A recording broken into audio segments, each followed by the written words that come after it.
Buenas tardes.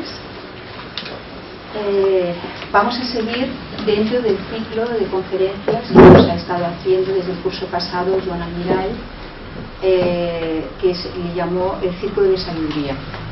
Estuvimos viendo en el primero, ¿os acordáis?, en la etapa en que estábamos con todo lo que era del mundo egipcio, cómo se iba por la parte de la noche, por decirlo de alguna manera, después de la muerte, cómo volvía con Osiris. Bueno, quien no lo haya podido ver, sabéis que se grabó, y por lo tanto, buscando en el enlace que tenemos, Joan Almirall, señora, podéis tenerlo también. En este caso, concretamente, nos habla del viaje del alma con las esferas según Hermes y Mefisto. O sea que no quiero decir nada porque tengo unas ganas de oírlo, porque estamos con unas ganas, y además con el dibujo que ya nos ha hecho aquí. Bueno, luego sabéis que cuando termine podéis hacer las preguntas que creáis convenientes. Os hemos dado también papel para que os lo podáis apuntar, que luego no nos quedemos diciendo, ay, ¿qué era lo que me había quedado que no sabía muy bien? Y no quiero en este momento pues enrollarme, que sería la palabra, para que no se haga tarde, porque hemos dado 10 minutos de aquello que dicen de gentileza, y las personas que han venido a la hora pues tampoco, él ha venido buscando tiempo de donde no lo tiene, que todavía se lo agradecemos mucho más. Nos gustaría que pudieras estar mucho más con nosotros, pero lo que nos das es fantástico, o sea que muchas gracias. Ya puedes empezar. Bueno, pues nada, muchas gracias por la invitación a poder seguir tratando sobre el Círculo de la Sabiduría. El Círculo de la Sabiduría, en el Círculo de la Sabiduría vimos el viaje del alma, como explicaba Marcel, por el vientre de la diosa Nut, tal como lo explica el libro del Duat. Después hicimos un segundo viaje por los cielos, digamos, que, bueno, cuando tratamos el tema de los libros secretos de los gnósticos, no sé si os acordaréis, y hicimos un poco una representación del pleroma, del mandala, de una especie de mandala que utilizaban los gnósticos, y que era un espacio donde habían 24 vigilantes y se llegaba al núcleo. Es decir, hicimos un poco este viaje siguiendo un poco la ruta que marcaban los libros de los gnósticos egipcios, ¿no? Y entonces en aquel día también os comenté o hablamos un poco de que, claro, habíamos hecho un poco un salto y nos había faltado un elemento, una parte, que era precisamente el hermetismo. Tal vez lo que hubiéramos tenido que hacer era ver primero el hermetismo y después el diagrama gnóstico. Yo me adelanté. Lo que sucede es que el diagrama gnóstico se parecía,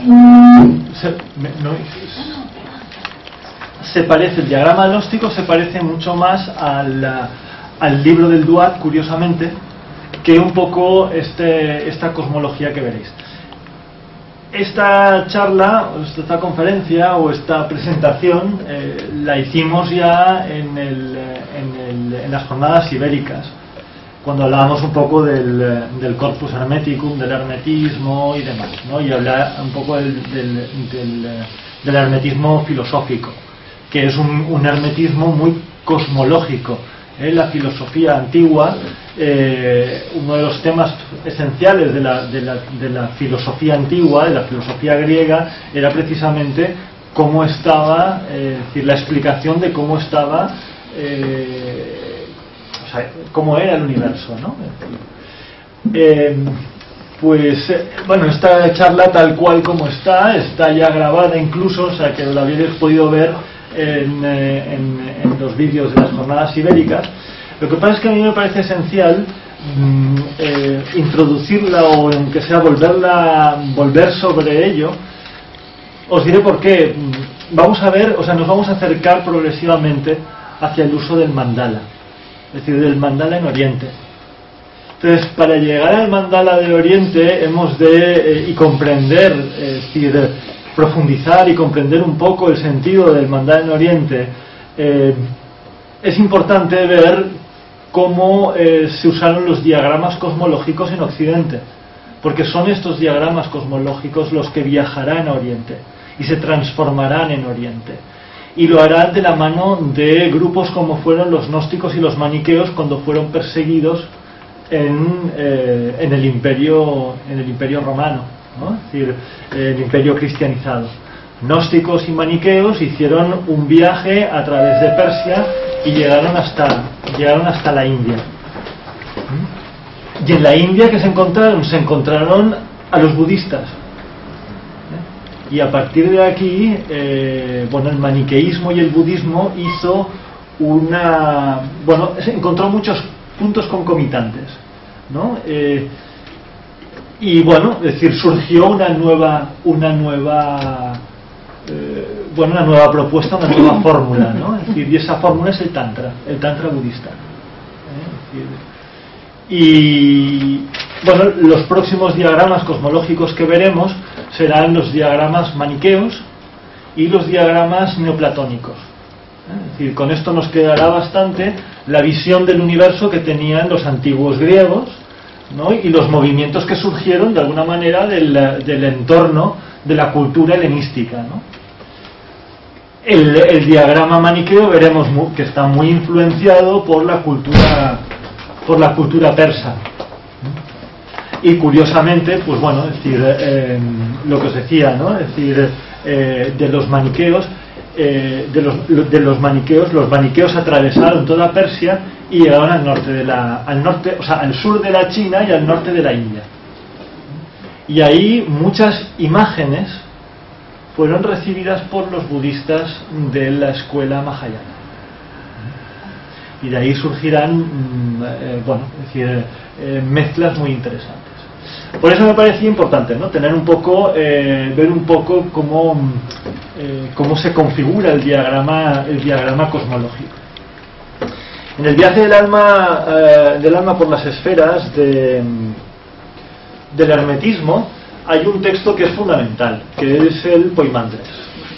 El Corpus Hermeticum son distintos libros, distintos textos atribuidos a un autor misterioso, que es más bien la encarnación de una casta sacerdotal, de una escuela de sacerdotes, la escuela de sacerdotes de Thoth Hermes, y se personifica y a él se le atribuyen toda una serie de libros.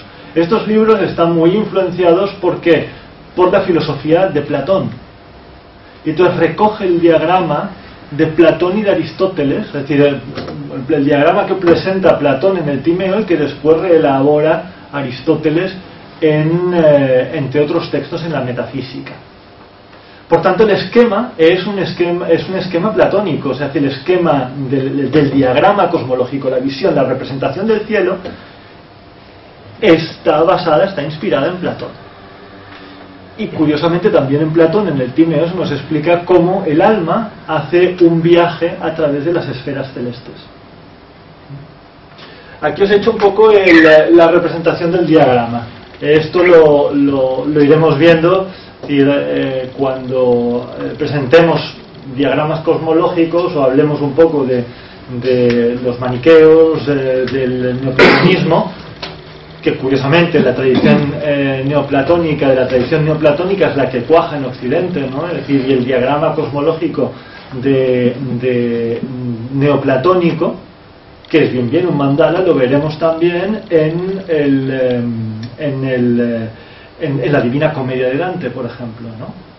Es decir, y es la visión que se tuvo en Occidente hasta no hace tanto, es decir, hasta que Copérnico no reforma la visión digamos cosmológica y traslada del centro que estaba la Tierra, traslada al Sol y cambia un poco toda la ordenación de las esferas.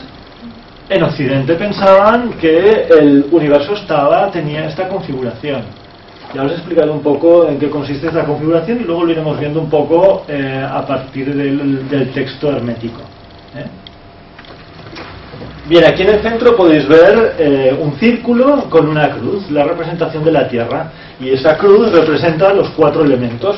Los 4 elementos son la Tierra y el agua, que son 2 triángulos invertidos. ¿Por qué? Porque tanto la Tierra como el agua son graves, y caen hacia el centro de la Tierra. Sin embargo, el aire y el fuego se elevan y son triángulos que miran hacia el cielo. Esto es una visión platónica y aristotélica. Aristóteles habla de esta distribución de los elementos. Pues en la esfera de la Tierra, la esfera terrestre, es donde se da el mundo elemental. Es decir, todas las cosas están configuradas por estos 4 elementos, ¿no? Tierra, agua, aire, fuego. Una vez salimos de la esfera, del círculo de la Tierra, entramos en el mundo etérico, en el mundo de la quinta esencia, en el mundo del éter. El éter era una sustancia de la cual estaban formadas las esferas celestes. Y las esferas celestes son 7. La esfera de la Luna, la esfera de Mercurio, la esfera de Venus, la esfera del Sol, la esfera de Marte, la esfera de Júpiter y la esfera de Saturno. Y pensad, estoy hablando de esferas homeocéntricas, es decir, con el mismo centro. El centro está en la Tierra, es este punto central de aquí, ¿no? Y todas ellas, como las muñecas rusas, ¿no? Es decir, la esfera de la Tierra la esfera de la Luna envuelve a la Tierra, la esfera de Mercurio envuelve a la Luna y todo lo que hay dentro, etcétera, ¿no? Es decir, la del Sol, la de Saturno es la más alejada de la Tierra, ¿no? Y todas ellas están unas dentro de las otras, ¿no? Y al final todas ellas están recubiertas, ¿por qué? Por el nous, por el intelecto, por el spiritus, ¿no? Es decir, la palabra nous griega se tradujo por los latinos como intellectus, pero se acerca más a una mente universal, una mente que lo abarca todo, ¿no? Es decir, el nous en realidad es el intelecto puro, ¿no? Es decir, el pensamiento divino, ¿no? Y estaría representado, o la imagen que podemos tener del pensamiento divino es la esfera, lo que llamó Hermes la octóada, la octava esfera. Y la octóada es donde están todas las estrellas, los grupos de estrellas que forman las constelaciones, y el círculo zodiacal, los 12 signos del zodíaco, ¿no? Que trazan como una especie de horizonte celeste. Y aquí vemos el horizonte real celeste, ¿no? Sería de alguna manera el horizonte, la continuación del horizonte, pero ya en las regiones celestes, ¿no? Es decir, y la eclíptica, que es el círculo zodiacal, cortaría el horizonte celeste a unos, no recuerdo exactamente los grados, Carmen, ¿tú recuerdas los grados que hay entre el horizonte y no recuerdo. Bueno, hay unos grados, ¿no? Es decir, que separan el horizonte celeste de la constelación de Cáncer, que es la más alta, es la constelación del verano, ¿no? Y la de Capricornio es la constelación más baja, respecto del horizonte celeste. La Tierra tiene su horizonte y la continuación, digamos, por el cielo, ¿vale? Y entonces, aquí vemos el eje que corta todas las esferas celestes y que de alguna manera sustenta todo este engranaje. Esta era la visión griega de los cielos. Claro, para comprender el uso del mandala o el uso del diagrama cosmológico, hay que entender que hemos de volver a esta visión del cielo, a la visión geocéntrica del cielo. Es decir, que en realidad es la visión más real si nos atenemos a lo que el hombre percibe, a lo que el ser humano percibe. Aquí veremos una imagen, aquí veremos un poco toda la descripción de los cielos y iremos así un poco más rápido porque me interesaba mucho hacer esta introducción. Pero para que veáis, para que os hagáis una idea, ¿no? Es decir, si alguna vez habéis estado en medio del océano y en un punto alto, en un mástil, arriba de un mástil, ¿no? Yo imagino a los barcos griegos, ¿no? Es decir, y con su vela, y allá arriba ponían un cesto y estaba el vigía viendo a su alrededor. ¿Y qué veía? ¿Qué es lo que veía el vigía desde el mástil del barco? Veía un círculo de agua, un círculo perfecto de agua, como un plato de agua, ¿no? Redondo, y él estaba en el justo centro del universo, y encima la bóveda celeste como una quesera, digamos, como una esfera, una semiesfera, cubriendo ese círculo de agua, ¿no? Claro, cuando el sol se ponía y desaparecía la luz, empezaban a salir las estrellas y empezaban a cubrir todo el cielo, ¿no? Es decir, y de pronto, claro, es decir, la visión debía ser magnífica, ¿no? Es decir, la sensación de estar dentro de algo, ¿no? Es decir, de estar dentro de esta semiesfera, ¿no? De este hemisferio, ¿no? Es decir, de esta semiesfera, ¿no? Bien, pues esta es la visión que hemos de recuperar si queremos comprender el uso del mandala, ¿no? El uso del diagrama cosmológico, ¿no? De los diagramas cosmológicos. El ser humano en el justo centro del universo. Es decir, tú y yo cada uno estamos en el centro del universo. Esta era la visión que me parecía más interesante y más importante mostrar, ¿no? Es decir, porque, curiosamente, y esta visión hermética es muy interesante en este sentido, el ser humano está en el centro, aquí en el centro está el cuerpo, ¿no? Es decir, después está las esferas etéricas, ¿no? Es decir, donde veremos que cada uno de estos planetas tiene un carácter, el alma. En realidad esto era el alma. Cada planeta, cada esfera tiene una característica anímica, La Luna, Mercurio, Venus, es decir, de aquí surge todo el tema astrológico, ¿no? Es decir, obviamente la Luna es la vida, el Mercurio es la inteligencia, Venus el amor, el Sol la vitalidad, etcétera, etcétera, ¿no? Es decir, pues bien, cada una de estas esferas intermedias que separan el cuerpo de la mente, cada una de estas esferas intermedias forman el alma, ¿no? Son de alguna manera la región astral, ¿no? Es decir, es nuestro ser astral, ¿no? Es decir, la sustancia de los astros, ¿no? Pues, y envolviendo todo esto el intelecto, la mente universal, ¿no? Es decir, el intelecto cósmico. Pues esta es la visión del pensamiento hermético.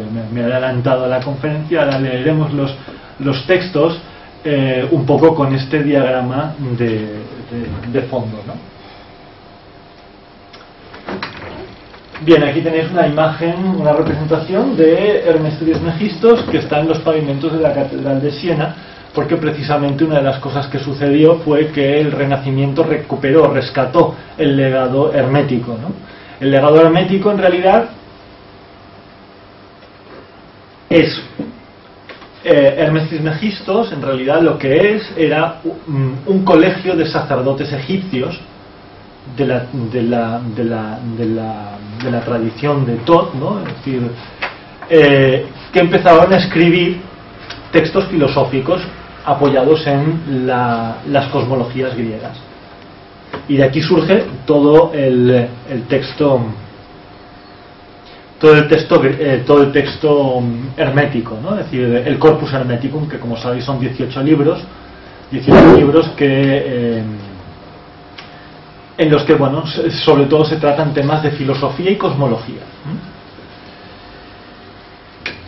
Hay un texto que no se incluye en el Corpus Hermeticum porque es un texto que circuló fue el único texto hermético conocido, muy valorado durante la Edad Media, que se llamaba el Asclepios, y que era un discurso en el que Hermes habla a su discípulo Asclepios, que sabéis que Asclepios era también Hermes era el mensajero de los dioses griego, ¿no? Y Asclepio era el dios de la medicina, ¿no? Es decir, pues aquí en la, digamos, en la versión egipcia, Asclepio es discípulo, es uno de los discípulos, de los poquitos discípulos que tenía Hermes Trismegistos. Hermes Trismegistos tiene básicamente a 4 discípulos: Asclepios, a su hijo Tat, al rey Amón, no, a 3 discípulos, que recuerdo, 3 discípulos. O sea, en realidad cuando se reúnen en el templo se reúnen 4 personas, ¿no? Es decir, estos 3 alumnos, estos 3 discípulos y Hermes. Y bien, y en el texto de Hermes Trismegistos, en el texto de Asclepio, en el discurso de Asclepios, Hermes termina así el discurso, ¿no? Te damos gracias, toda el alma y el corazón tendidos hacia ti, nombre indecible, honrado con la denominación de Dios y alabado con la de Padre, pues manifiestas a todos los seres tu amor, agraciándonos con el nous, el logos y la gnosis. El nous para que te comprendamos, el logos para que te invoquemos, la gnosis para que te reconozcamos. Nos alegramos de haber sido iluminados por tu conocimiento, nos alegramos porque, aun estando en estos cuerpos, nos has divinizado con tu conocimiento. Bien, estos 3 elementos son las 3 gracias, de alguna manera, los 3 dones que Hermes recibe del Padre, recibe de Dios que es el nous, ¿no? Y como os he dicho, el nous es la personificación del intelecto universal, de la mente universal, ¿no? Es decir, veremos cómo este nous se le revela y se le manifiesta a Hermes Trismegistos en una forma determinada, ¿no? Bien, el nous aquí sería el propio Dios Padre, y logos sería el alma, su hijo. Este texto de aquí o sea, por este texto es por el cual los renacentistas colocaron en los pavimentos de la Catedral de Siena la imagen de Hermes Trismegisto, porque lo identificaron con un profeta de ¿quién? Del logos, del hijo del nous, porque luego este mismo esquema pasará a la teología cristiana. Nous será el padre y logos será el hijo. De ahí viene todo el Evangelio de Juan sobre, en el principio estaba el logos, etcétera, etcétera, ¿no? Es decir, el logos es que la palabra de Dios, ¿no? El nous para que te comprendamos. El nous es el intelecto divino o el espíritu. No todos los seres humanos lo tienen, ¿eh? Es un poder que tiene que ser despertado. El hermetismo es una religión del pensamiento. Dios es pensamiento puro que se piensa a sí mismo. Y esta es una idea que arrastra el hermetismo precisamente de la filosofía aristotélica. El logos para que te invoquemos. El logos es la razón y la palabra también. Es el alma racional. Todos los seres humanos están dotados de alma racional y palabra para invocar a Dios. Pero no todos tienen el nous. El nous es, lo veremos, es un don del espíritu. Todo ser humano está preparado para recibir y reconocer al nous, pero tiene que ganarlo, tiene que despertar a la visión del espíritu. Y la gnosis para que te reconozcamos. La gnosis es el pensamiento divino, la sabiduría divina, el pensamiento del pensamiento que se piensa a sí mismo, los pensamientos del pensamiento que se piensa a sí mismo. Es decir, es la expresión de la dinámica de este pensamiento divino. En el Poimandres, Hermes explica cómo alcanzar estos 3 objetivos: el purificar el logos, despertar al espíritu y así alcanzar la gnosis, el conocimiento, ¿no? El jnana del que hablan los hindúes y los budistas, jnana y gnosis son 2 palabras que tienen la misma, una raíz muy afín. El fuego del jnana, el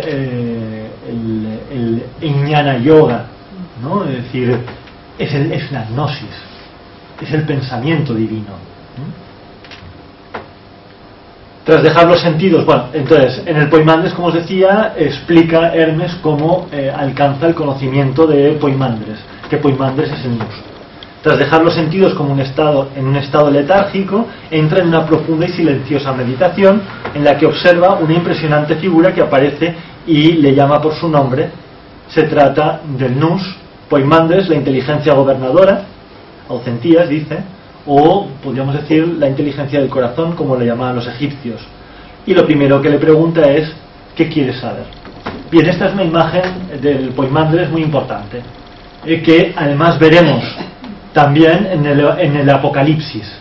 En el Apocalipsis vemos al vidente del Apocalipsis, a Juan, en la isla de Patmos, aislado, tranquilo, sereno, ¿no? Es decir, y en un momento dado escucha detrás a alguien que le llama, ¿eh? Es decir, esta es la imagen del dedo de la visión de Juan en el Apocalipsis, ¿no? Rodeado por las siete luces y el Hijo del Hombre con la espada en la boca y las siete estrellas en la mano, ¿no?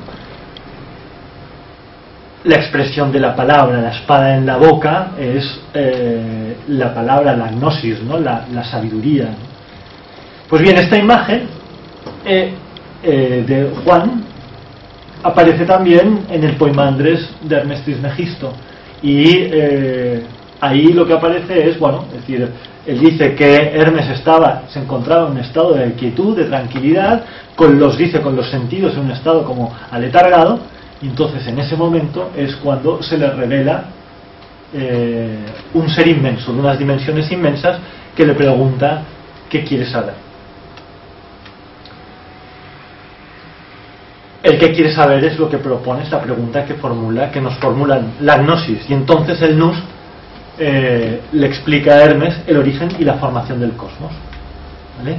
Y aquí en estas imágenes que vamos a ver cómo en el hemisferio superior, ¿vale? En el hemisferio superior, o sea, es decir, de las constelaciones del círculo zodiacal hacia el centro del centro del universo, ¿no? Es decir, hacia la estrella polar, encontramos que están todas las hay todo un grupo de constelaciones, ¿vale? Que ahora iremos viendo, y por debajo del círculo zodiacal veremos otras constelaciones que son constelaciones, bueno, con formas, muchas de ellas de monstruos y demás, ¿no? Es decir, veremos cómo los cielos se reparten, ¿no? Es decir, cómo las estrellas se reparten, ¿no? Es decir, cómo las imágenes del cielo se reparten. Unas van hacia la cúspide del cielo y otras van hacia las zonas más profundas del universo. Claro, aquí tenemos una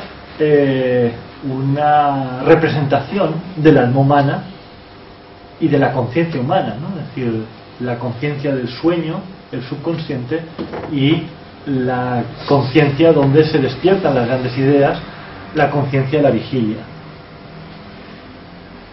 Y este reparto de alguna manera de espacios en el universo lo explica así: todo se había tornado luz sobrenatural, serena y alegre. Había entonces surgido en una parte de la luz una tiniebla descendente que, espantosa y sombría, se esparce tortuosamente en forma de serpiente en lo que pude entrever. En la formación del universo vemos cómo ya hay toda una parte oscura que de alguna manera hace como una especie de viaje hacia lo inferior, ¿no? Que desciende. Y la tiniebla se transformó en una suerte de naturaleza húmeda que comenzó a agitarse de forma imposible de expresar, mientras exhalaba un vapor similar al que produce el fuego y a emitir una especie de ruido como un lamento indescriptible. Como sabéis, y lo vimos en el libro del Duat, el cielo, el vientre de Nut, el vientre de la diosa egipcia del cielo, tenía una forma de serpiente, ¿no? Es decir, y el viaje que hacía el sol por el cielo, por el vientre de Nut, De hecho, un vientre uno piensa en un intestino, ¿no? Es decir, el intestino tiene forma de serpiente. De hecho, las tumbas de los faraones, ¿no? Es decir, donde estaba representado el libro del Duat, también tenían formas como de laberintos, de túneles, ¿no? Y en los túneles, en las paredes de los túneles, se pintaban las imágenes del más allá, que además aparecían infinidad de serpientes, ¿no? Es decir, pero es que en el cielo, en torno a la estrella polar, hay la constelación del dragón, ¿no? Es decir, que es una serpiente celeste. Serpiente celeste que veremos tanto en todas las mitologías, ¿no? Es decir, en todas las mitologías antiguas.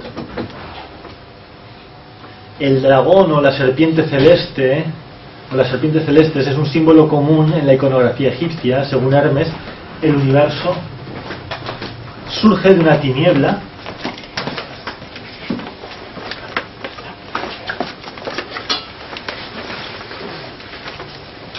Como decía, el dragón o la serpiente celeste es un símbolo común en la iconografía egipcia. Según Hermes, el universo surge de una tiniebla. Se refiere al cosmos desde donde residen las almas. Es una tiniebla rodeada por un dragón que se muerde la cola y marca los límites de nuestro universo. El dragón forma un círculo símbolo del tiempo cíclico que rodea y aprisiona las almas en el mundo. El nous está más allá del tiempo. Es decir, el diagrama cosmológico tiene su límite, ¿vale? Alrededor nuestro, el límite, la delimitación la traza el círculo zodiacal, las 12 constelaciones zodiacales. Y esas 12 constelaciones zodiacales están representadas por un dragón, una serpiente que se muerde la cola. Es decir, y representan precisamente el tiempo cíclico. En realidad es una representación del tiempo. ¿Por qué? El Sol recorre, precisamente a lo largo del año, recorre las 12 constelaciones zodiacales. Y no solo el Sol, sino que todos estos planetas hacen el mismo recorrido. Recorren a lo largo de cada una en su tiempo, ¿no? Es decir, el Sol es el que lo realiza en 365 días, pero el resto de planetas, a una velocidad mayor o menor, recorren el mismo circuito, que es el círculo zodiacal, y que forma los límites de nuestro universo, ¿no? Según estas configuraciones herméticas. Aquí tenemos una representación del león, del tiempo, que tiene el axis mundi, el eje, y con ese eje va moviendo el tiempo. El león es el tiempo ilimitado porque es un tiempo circular, termina y vuelve a empezar, termina y vuelve a empezar. Nunca, es decir, podemos tomar una referencia, y normalmente la referencia que se toma es el punto vernal, o sea, los puntos de corte entre el horizonte celeste y el círculo zodiacal, que es la entrada del signo de Aries, es decir, el solsticio, el equinoccio, de primavera. El solsticio de verano, el momento más alto del Sol, del viaje del Sol; el solsticio de invierno en Capricornio, el momento más bajo del Sol; y el equinoccio de Libra, el equinoccio de otoño. Es decir, son los puntos de corte. Bien, aquí los tomamos como referencia, pero en realidad el que el tiempo empiece aquí, el año empiece aquí, o empiece aquí, o empiece aquí, es lo mismo, porque siempre todos los planetas están una y otra vez siguiendo por el mismo recorrido. Están recorriendo los límites del mandala, los límites de nuestro universo, ¿no? Es decir, sería el horizonte, digamos, nuestro horizonte, ¿no?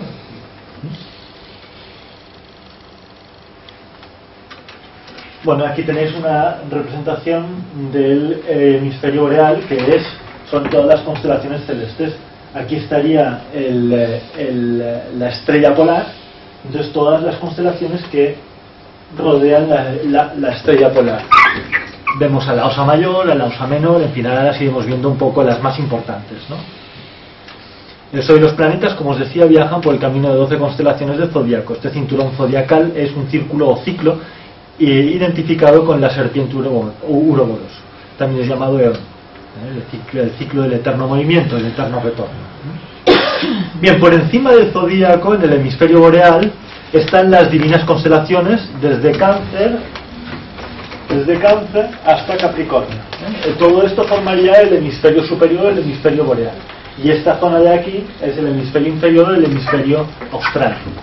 Esto de aquí es lo que ven los países, digamos, que están exactamente, los países que están al sur, ¿no? Que están por debajo del ecuador de la Tierra, ¿no? Es decir, ellos ven mejor las constelaciones del hemisferio austral que no las del boreal. Nosotros, como estamos en el norte, vemos sobre todo las constelaciones del hemisferio boreal, ¿no? Y por eso el centro del universo, es decir, está en el hemisferio boreal, pero en realidad es este punto de aquí y este punto de aquí, o sea, es decir, el norte y sur son, bueno, también es una configuración relativa, ¿no? Pues bien, Ofiuco, que es el serpentario, pisa a la constelación de Escorpio, domina la serpiente celeste, el serpentario. Ofiuco es una representación de, creo que es Hércules con la hidra de Lerna, creo que es decir, es un hombre que sujeta una serpiente, que contiene una serpiente, ¿no? Hércules, la lira de Orfeo y el cisne son algunas de las constelaciones que están en el hemisferio boreal. Sobre la franja marina que forman Cistis y Acuario, ¿no? Esta zona de aquí, por encima de esta zona, encontramos a la constelación de Andrómeda y por debajo del hemisferio, o sea, en el hemisferio austral, vemos al monstruo Cetos, que es el que, bueno, si conocéis el mito de Andrómeda, Andrómeda es atada a una piedra sacrificada para que un monstruo marino se la coma, ¿no? Y Perseo, con su Pegaso, que también es una constelación del mismo próxima a Andrómeda, que se acerca a liberar se acerca a liberar a Andrómeda. Cerca de Andrómeda también están los padres de Andrómeda, que son Cefeo y Casiopea. Sabéis que Casiopea es la reina que desafía en belleza a las diosas del Olimpo, y por eso las diosas del Olimpo condenan a Andrómeda bueno, obligan a sacrificar a Andrómeda, ¿no? Ya en el círculo polar, cerca de la estrella polar, encontramos a las dos osas, la osa mayor y la osa menor, que para los griegos estaban personificadas por las dos ninfas nodrizas que protegieron a Zeus en el mito de la gran lucha de los dioses olímpicos contra los titanes. Crono, el padre de Zeus, devoraba a sus hijos, ¿no? Es decir, Saturno devora a sus hijos, ¿no? Saturno y Júpiter, ¿no? Es decir, son Saturno y Zeus, ¿no? Crono y Zeus, ¿no? Es decir, Crono devoraba a sus hijos, y entonces, pues bueno, es decir, sabéis que la madre de Zeus esconde a Zeus en una cueva, ¿no? Y es cuidada por dos ninfas. Y en torno al eje, al eje celeste, encontramos a la constelación del dragón.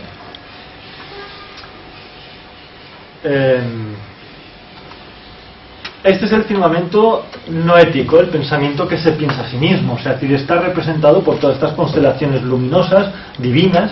Realiza su movimiento inteligible de forma circular y uniforme, porque tenéis que pensar que los planetas, cuando los astrónomos, o astrólogos, mejor dicho, ¿no? Es decir, en la antigüedad se llamaban astrólogos, miraban el cielo, lo que veían era unas estrellas que cambiaban de posición, a las que llamaron errantes o planetas, ¿no? Y unas estrellas que no cambiaban de posición, que siempre se movían, todas ellas iguales, ¿no? Es decir, por la noche veréis, ¿no?, que las estrellas van cambiando su posición, ¿no? Es decir, con respecto a latitudes y longitudes vais viendo que el cielo se mueve, ¿no? Es decir, y en una noche se mueve el cielo, y veréis que todas las estrellas se mueven al unísono.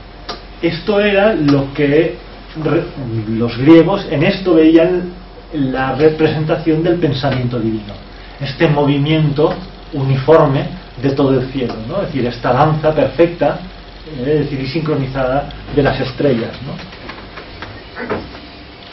La contemplación del movimiento de las estrellas y las constelaciones es lo que Hermes llama el himno a Dios. Es decir, para ellos este movimiento de las estrellas era realmente un himno. Era el himno a Dios, ¿no? La rotación del firmamento es la actividad intelectual del nous, es decir, el nous, cuando se piensa a sí mismo, lo que entona es una armonía celeste, es una gran sinfonía, ¿no?, del movimiento de las estrellas, ¿no? Cuando este canto se dirige al mundo, es el canto del Logos. Entonces, ¿qué sucede? Que el Logos desciende al mundo para enseñar a los hombres el himno a Dios, el himno divino, ¿no? Es decir, el pensamiento divino, ¿no? Bien, en el hemisferio austral, ¿qué es lo que encontramos? La réplica oscura, las tinieblas húmedas, el mundo acuático que se encuentra por debajo de la línea de demarcación del zodíaco, el hemisferio austral.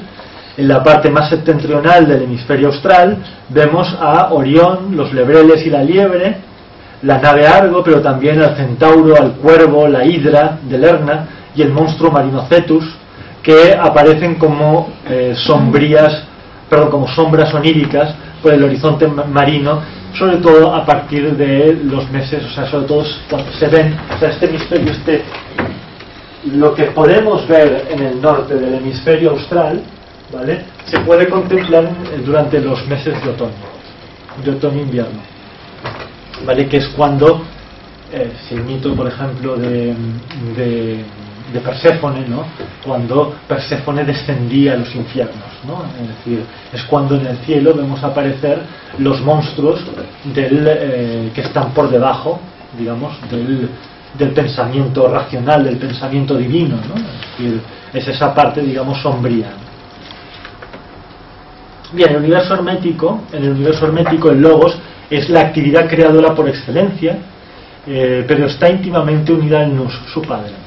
Es decir, el que ordena el universo, el que separa un poco las aguas, es el Logos. Salió entonces desde la luz un Logos santo que alcanzó la naturaleza y un relámpago violento saltó hacia afuera. Desde la naturaleza húmeda hacia arriba, hacia las alturas. Un fuego que, aunque ligero y sutil, era al mismo tiempo activo.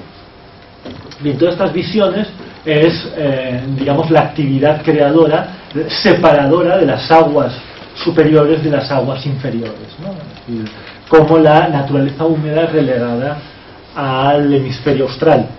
Además, el aire que se había elevado hasta el fuego desde la tierra y el agua acompañaba el soplo de tal modo que aparecía suspendido de él. Por su parte, la tierra y el agua que permanecían debajo de ellos, de tal modo mezcladas que no se podía distinguir una de otra, se movían obedientes al lobo insuflado que les había alcanzado. Bueno, aquí lo que está explicando Hermes es cómo se configura todo el universo, ¿no? Es decir, todas esas constelaciones y todas esas estrellas que ascienden hacia la parte superior del universo y empujadas por el aire y el fuego, ¿no? Es decir, los dos elementos volátiles, ¿no? Es decir, y esa naturaleza sombría, esas aguas oscuras donde residen los monstruos marinos, el agua y la tierra, que es empujada hacia la parte inferior del universo. De manera que las partes más densas del universo serán el agua y la tierra, y las partes más sutiles, el aire, el fuego y el éter, son las regiones digamos elevadas, ¿no? Poimandres me preguntó entonces: ¿has comprendido lo que significa esta visión? Aquí quiero subrayar la palabra visión, porque cuando Poimandres explica a Hermes cómo estaba configurado todo el universo, cómo fue la creación, no lo hace a través de un discurso filosófico, no lo hace a través de un discurso científico, sino lo hace a través de imágenes, de visiones, ¿no? Es decir, le transmite visiones. Por tanto, es muy importante ese aspecto de la visión, ¿no? de la contemplación, de la actividad contemplativa, ¿no? Por tanto, parece claro que el lenguaje hermético va dirigido ¿a qué? A la imaginación, no va dirigido a el pensamiento discursivo y racional. Es una cosa que tenemos que tener muy en cuenta, ¿no? Es decir, porque lo que vamos a trabajar es con la imaginación. Es decir, lo que trabaja el hermetismo es la imaginación. Y cuando vimos el otro día las visiones de los gnósticos, eran visiones del cielo, ¿no? Es decir, cómo el descenso del vestido de luz del Cristo trastoca todo este universo y todas las potencias y todas las divinidades que se encuentran en el universo. Es decir, ¿has comprendido cuál es lo que significa esta visión? Escucha, si aquella luz soy yo, el Nous, tu Dios, el que existe antes de la naturaleza húmeda surgida de la oscuridad, y el Logos luminoso surgida del Nous es el Hijo de Dios.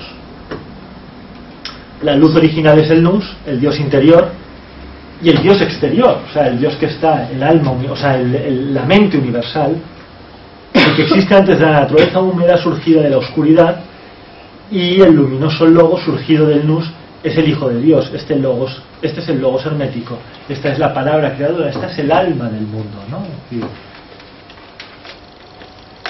la función del Logos es ordenar el cosmos. El Logos está completamente ligado al cosmos, separa los elementos, como veíamos en esa imagen, ¿no? Es decir, separa el fuego, los elementos volátiles, fuego y aire los hace elevar, y agua y tierra los hace descender. El Logos es la razón y la palabra por la que el cosmos ha cobrado vida. El cosmos es un animal, pues está dotado de alma. Todo este engranaje hay que verlo como un ser vivo. Para el griego era un ser vivo. Estábamos en el interior, en el vientre del alma. Y el alma, la palabra alma es animal, ¿de dónde viene? Es decir, un animal, ¿no? Y un ser animado, ¿no? Y por eso todo este universo estaba vivo. No era engranajes de esferas de cristal muertas, o no, era digamos el funcionamiento sutil, eso sí, ¿no? Es decir, de una gran dureza, eso sí, porque la sustancia etérica es cristalina, es diamantina, decían los griegos, es adamantina, ¿no? Es decir, es más fuerte que cualquier otro mineral, ¿no? Aquí viene un poco, y hablamos en alguna conferencia del trabajo que hicieron los maestros Rosacruces cuando hablaban de ese hombre nuevo que tenía que ser de diamante, ¿no? Es ese cuerpo búdico diamantino, ¿no? El diamante es la sustancia de la que está formada el alma del mundo, pero todo está lleno de vida. Bien, ahora vamos a ver, en esta parte de aquí nos vamos a otro texto hermético que se llama el cráter, la crátera, ¿vale? Que es la copa. La crátera, la primera mención a una crátera la encontramos en el Timeo de Platón. El demiurgo crea el alma del mundo dentro de una copa, de una gran vasija, la crátera. El demiurgo hizo la totalidad del cosmos, no con las manos, sino con el Logos. Eso también es muy importante, porque el Logos es la palabra. De manera que el universo, según el pensamiento griego, según el pensamiento egipcio, estaba creado por la palabra. Es decir, el Logos, o sea, es decir, el alma del mundo, eran sonidos, eran palabras, ¿no? Es decir, y aquí retomaremos la necesidad de, si queremos dinamizar o vitalizar un mandala, un espacio sagrado, un diagrama cosmológico, la única vía que tenemos para dinamizarlo es a través de la palabra. ¿Vale? Las palabras mágicas. Vimos el ritual gnóstico. La otra vez vimos como los gnósticos, a través de la palabra, de los nombres de los distintos arcontes, episcopos, los obispos de la luz, los vigilantes de la luz, ¿no? Los 24 vigilantes, ¿no? Es decir, como cada uno tiene un nombre, como para acercarse a ellos hay que invocar, hay que conocer el nombre, hay que conocer las palabras de paso, hay que conocer no exactamente, es decir, las palabras mágicas, ¿no? Y cada uno de los 24 vigilantes tiene sus nombres y tiene sus palabras mágicas, ¿no? Es decir, eso lo encontraremos también en la tradición en la tradición oriental. Es decir, claro, cada divinidad en realidad es un mantra, ¿no? Es un mantra, es un sonido. De hecho, creamos ese mandala a través de la invocación del nombre, de los sonidos. Por tanto, hay que recuperar los sonidos primigenios si queremos reproducir el mandala, si queremos reproducir el espacio sagrado. Porque es el Logos el que ha creado el universo, y porque ese cosmos que vamos a crear, ¿no? Es decir, es un cosmos de palabras, ¿no? Es decir, en el que es un cosmos vibrante, un cosmos vivo, ¿no? Piensa por ello que está presente, que existe eternamente, que creó todas las cosas, que es uno y único y que creó todos los seres por su propia voluntad. Pero si bien el creador Otad repartió entre todos los hombres el Logos, no hizo lo mismo con el Nous. No todos los seres humanos están dotados del Nous. El espíritu, la mente universal, es algo que el ser humano tiene que conquistar. ¿Y cómo hizo entonces? ¿Por qué no concedió Dios el Nous a todos los hombres? Dice Hermes, porque quiso, hijo mío, que el Nous se asentara entre las almas como recompensa. ¿Y dónde lo emplazó, Padre? Y aquí viene una imagen que encontraremos de nuevo en la Edad Media, en todo el mito griálico. Es decir, que llenó el Nous una gran crátera, una gran vasija, ¿no? Y envió a esta al mundo. La palabra Graal o crátera tiene una fonética bastante próxima. Y pensad que cráter, la palabra cráter, que es volcán, es decir, la crátera y el volcán son dos ideas comunes, es decir, porque en la crátera el demiurgo crea el alma a partir del fuego. Llenó con el Nous una gran crátera, el fuego del pensamiento, y lo envió a este mundo acompañada de un heraldo que tenía la misión de proclamar a los corazones de los hombres estas palabras: bautízate en esta crátera, en una crátera de fuego. Tú que puedes hacerlo, tú que confías en que retornarás junto al que la ha enviado y sabes por qué has nacido. Es decir, sin ese baño de fuego no podemos despertar el Nous. El alma tiene que ser purificada por el fuego.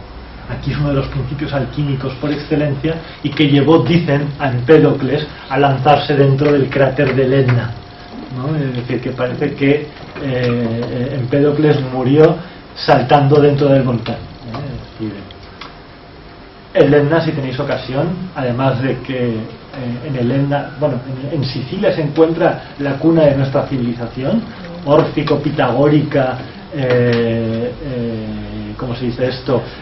Neoplatónica, en fin, se encuentra en Sicilia, ¿no? Es decir, el Etna tal vez sea la representación más clara, ¿no? Es decir, de la crátera, de ese espacio donde Dios creó al alma del mundo y a las almas particulares, es decir, a cada una de esas llamas, de esa alma universal que llevamos nosotros, ¿no? Aquellos que comprendieron la llamada y se bautizaron en el Nous participaron de la gnosis y se convirtieron así en hombres perfectos dotados de Nous. Esto es en el tratado cuarto del Corpus Hermeticum, que lleva por título La crátera.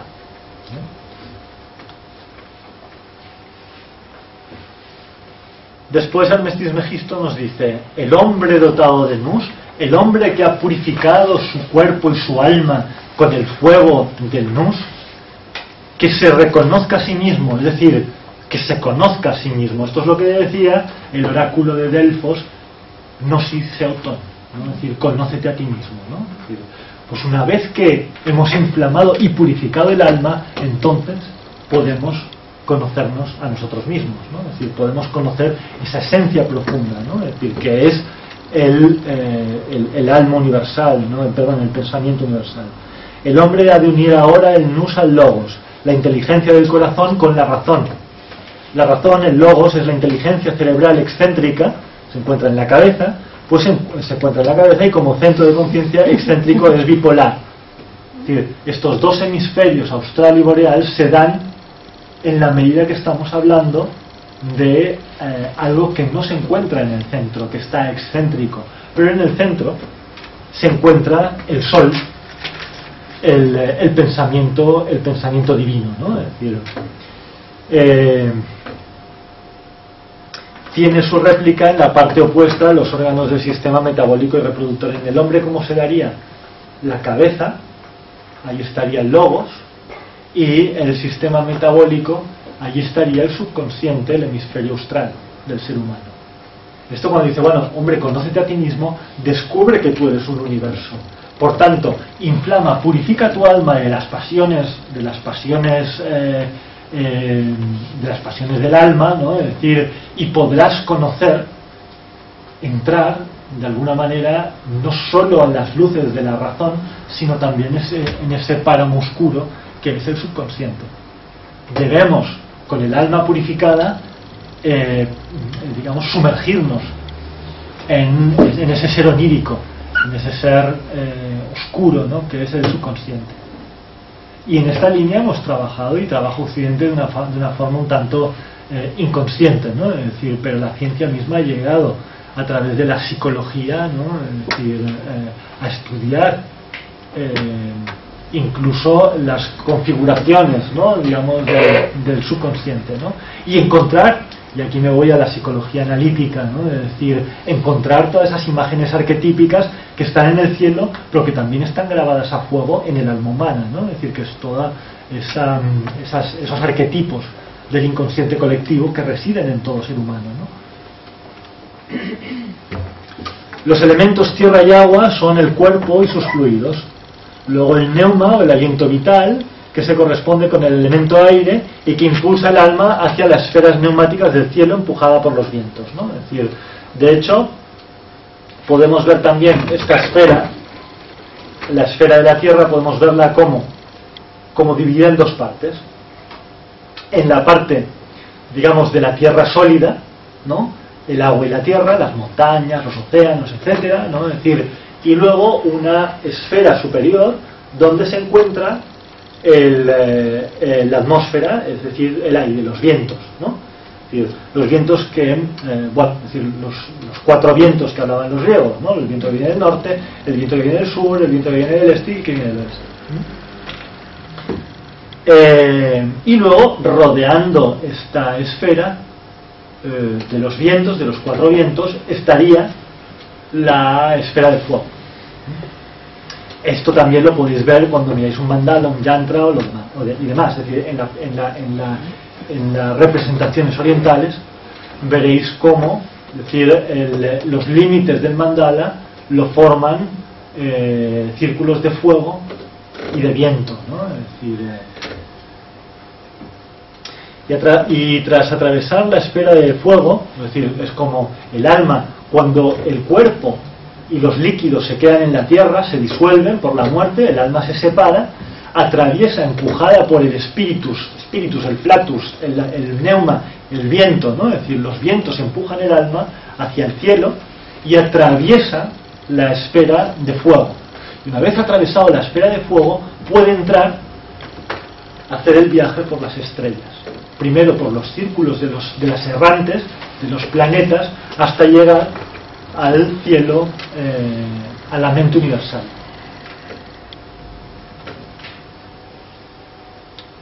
Y aquí es leer este fragmento porque es realmente bello y nos permite comprender cómo es posible esto, ¿no? Es decir, y aquí esto es una apelación a la imaginación.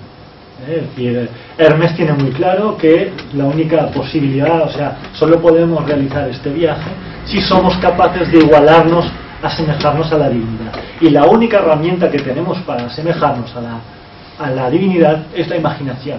Y nos dice, si puedes igualarte a Dios, si no puedes igualarte a Dios, no puedes comprenderlo, pues solo lo semejante comprende a lo semejante. Crece hasta ser de una grandeza inmensa, sobrepasa todos los cuerpos, elévate por encima de todos los tiempos, transfórmate en eternidad. Esto es una meditación. El meditador realiza esta meditación. Se sobredimensiona y después se transforma en cosa bien pequeña, ¿no? Es decir, entonces comprenderás a Dios. Imprégnate con el pensamiento de que para ti nada es imposible. Considérate como inmortal y capaz de comprenderlo todo, las artes, las ciencias y la naturaleza de todo lo que vive. Es decir, ánimo valiente, es decir, lo podemos entender todo. Sube más alto que toda altura, desciende más bajo que toda profundidad. Reúne en ti las sensaciones de todo lo creado. Y ojo, no solo hay que imaginar, hay que reunir en ti las sensaciones, hay que sentirlo también. Reúne en ti las sensaciones de todo lo creado, del fuego y del agua, de lo seco y lo húmedo. Imagina que estás en todas partes al mismo tiempo, sobre la tierra, en el mar, en el aire, que aún no has sido creado, que estás en el seno materno, que eres adolescente, anciano, que estás muerto y más allá de la muerte. Si puedes abarcar todo eso a la vez en tu conciencia, tiempo, lugares, acontecimientos, calidades, cantidades, entonces comprenderás a Dios. Y ese Dios es la mente universal, la mente que lo comprende todo. Este es el diálogo 11 del Corpus Hermético. Esa palabra conciencia es como que había una palabra que se ubicaba en conciencia, o una traducción de... No, los griegos no utilizaban esa palabra tan claramente, ¿no? No, es muy probable que lo que dijera, ahora no tengo el texto griego, pero lo que diga es que pudiera retener eso en tu alma, en la psique. La psique. Es muy probable, no lo sé, tendría que verlo porque los griegos utilizaban una palabra que ahora no recuerdo cuál era, pero que bueno, que podía tener esa interpretación, pero a mí me parece que es un concepto más evolucionado de conciencia, o sea, más actual. Felizmente me has enseñado Onús, y esto ya es del Poimandres, como yo quería todas estas cosas. Háblame ahora además de cómo tiene lugar la ascensión del hombre. Es decir, ya hemos visto que el alma ha atravesado, ha abandonado lo pesado, el cuerpo y los líquidos, los ha dejado en la tierra, ha atravesado la atmósfera y se ha elevado y ha podido, gracias a la purificación por el fuego, a traspasar la esfera del fuego. Dice, ahora Hermes le explica cómo puede romper la oprimente armadura de las esferas. Es decir, esto le llamaban los griegos la eimarmené, el destino. Y la eimarmené era, es decir, nuestro destino estaba condicionado por los astros.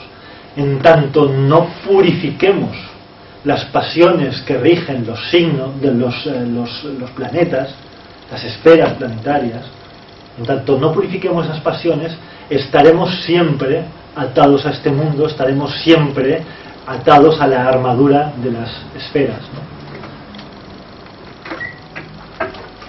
Bueno, en primer lugar, dice Poimandres, el alma debe abandonar el cuerpo, los elementos, la tierra y el agua, solo así el neumas, impulsado por los vientos, puede alcanzar el círculo celeste de fuego. Y tras cruzar la frontera ígnea, comienza las 7 purificaciones en las armonías celestes del éter. En cada purificación abandona un vestido anímico para llegar por la puerta de Capricornio a la naturaleza autoádica como pura potencia. ¿Qué quiere decir esto? Quiere decir que el alma, entonces, tiene que atravesar todas estas esferas y a través de la puerta de Capricornio, que es la puerta más baja, es la que está más cerca del cielo, ¿no? Entrar por la puerta de Capricornio en la esfera, en la octava esfera, la esfera de las estrellas fijas, donde, como os decía, se encuentran las estrellas, las almas que cantan los himnos a Dios. ¿Cómo hace este viaje? O sea, ¿cómo hace esta purificación? Esto es una catarsis que tiene 7 etapas. En la esfera de la luna, el alma abandona todo lo que le hace aumentar y disminuir. En la esfera de Mercurio se purifica de las maquinaciones y los engaños. En la esfera de Venus se purifica del deseo. En la esfera del Sol se purifica de la ambición. En la esfera de Marte se purifica de la audacia impía y la temeridad desvergonzada. En la esfera de Júpiter deja el instinto de posesión de riquezas ya inútiles. Y en la esfera de Saturno destruye toda la mentira e ilusión. Este es el viaje, digamos, la catarsis, la catarsis, la palabra cátaro, catarsis viene de, quiere decir pureza, purificación. Entonces, claro, lo que hace el cátaro es purificarse, darse este baño de estrellas, ¿no? Purificarse de estas pasiones, de estos aspectos de alguna manera, de estos aspectos inferiores astrales, ¿no? Es decir, de esta astralidad impía, esta astralidad impura, ¿no? Esta astralidad que le mantiene unido a la esfera, a las esferas inferiores, ¿no? Que le mantiene unido a la tierra, para que convertirse en ligera. Cuando el alma ha hecho todo ese viaje, ha hecho toda esa purificación, es de una extrema sutilidad, y es a través de la potencia del pensamiento que puede entrar en la naturaleza ogdoádica. Llega así a la puerta de Capricornio, por donde se dice que las almas ya inmortales, desprovistas de todo el lazo temporal, entran de todo el lazo temporal y del destino, entran en la esfera celeste, la naturaleza ogdoádica, en la octava esfera, y cantan himnos de alabanza a Dios por medio de sus propias potencias. Después de haber aprendido todas estas cosas, Hermes debe llevar la palabra, el logos de Dios, a los hombres y guiarles para su salvación. ¿Vale? Pues aquí, de alguna manera, vemos cómo esto, ¿no? Es decir, Hermes ha purificado, es decir, el alma ha purificado todas sus pasiones bajas y entra en la naturaleza ogdoádica, y con la obra cumplida, ¿no? Entonces ya al final, cuando Hermes ya ha hecho todo su trabajo de purificación, entonces Hermes canta en la tierra el himno de alabanza a Dios. ¿Por qué? Porque conoce la armonía de las esferas, porque conoce los cantos del pensamiento puro, ¿no? Porque conoce digamos, el pensamiento que se piensa a sí mismo, porque conoce a la mente universal, ¿no? Es decir, y entonces canta este himno de alabanza a Dios, el Padre, que dice así: en cuanto a mí, inscribí en mí mismo los dones benéficos de Poimandres, y estando colmado por ellos, una alegría suprema descendió sobre mí. Pues el sueño del cuerpo se había vuelto la lucidez del alma. El sueño del cuerpo se ha vuelto la lucidez del alma. Ya no hay sombras subconscientes, ¿vale? Todo lo oscuro ha salido a la luz. El silencio, la oclusión de los ojos, la contemplación verdadera. El silencio, una gestación del bien. La enunciación del logos, es decir, el explicar la palabra divina, la obra fructífera de la salvación, es decir, el explicarla, dar la enseñanza de la liberación, se ha transformado en realmente la obra fructífera de salvación. El llevar a los demás, a sus semejantes, a los hombres, este mensaje de luz, este mensaje de salvación, este mensaje de purificación, es la obra fructífera de salvación.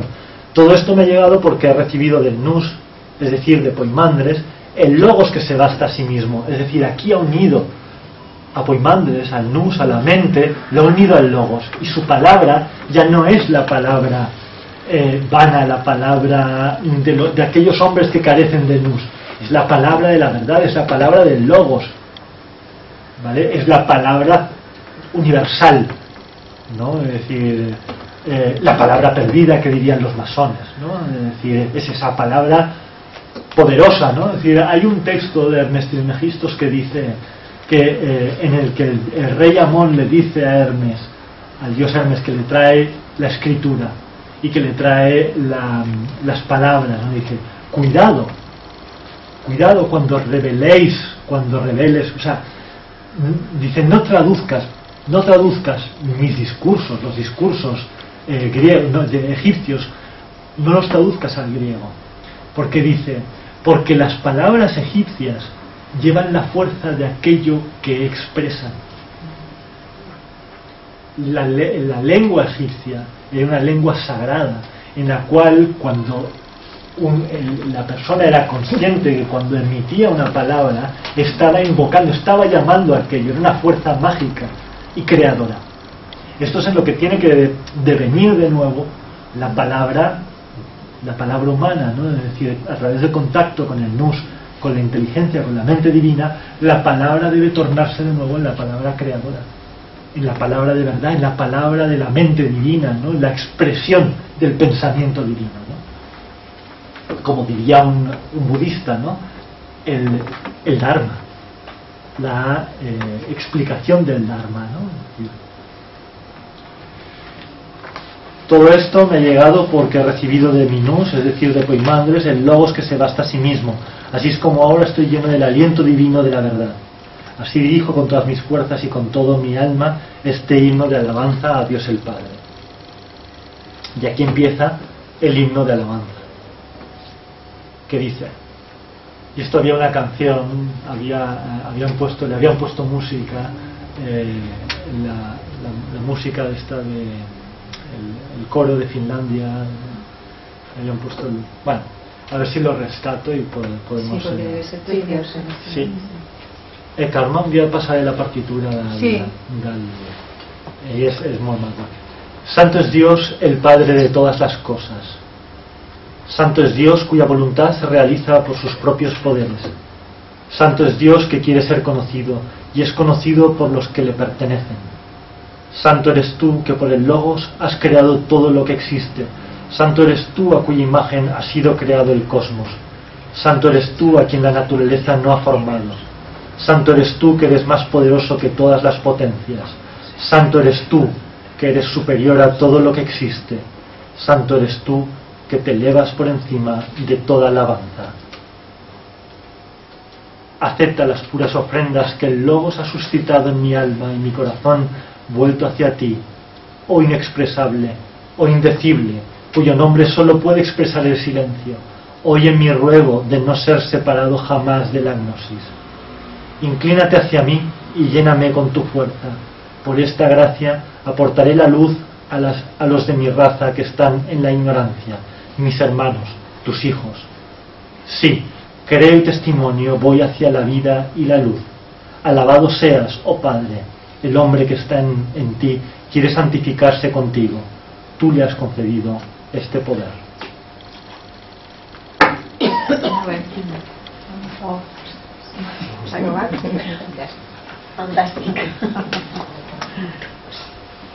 Bueno, pues això és...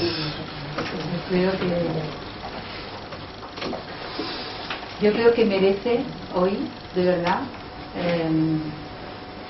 un silencio enriquecedor, una meditación, aunque sea de 5 minutos antes de que quien quiera pueda hacer las preguntas que quiera, pero es que ha sido pero más enriquecedor. te lo puedo decir que no hay palabras, las palabras no pueden decir lo que se ha sentido. Muchas gracias, Joan. Sí.